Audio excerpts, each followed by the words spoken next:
शायद कभी न कह सकूं मैं तुमको,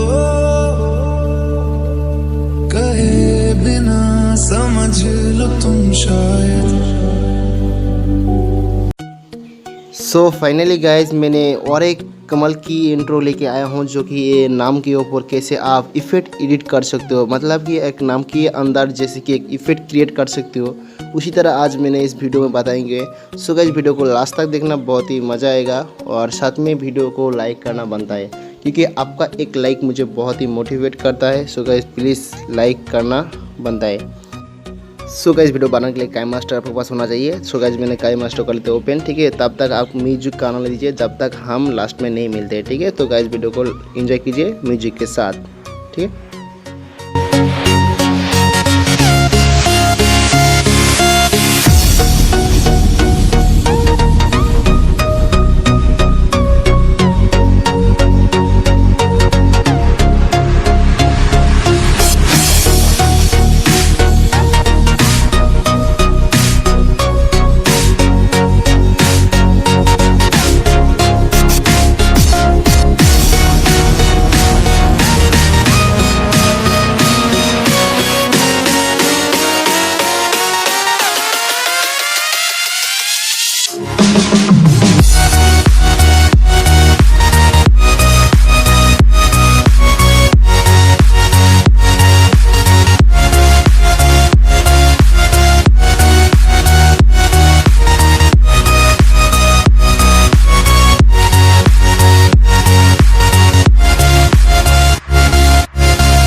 समझ लो तुम शायद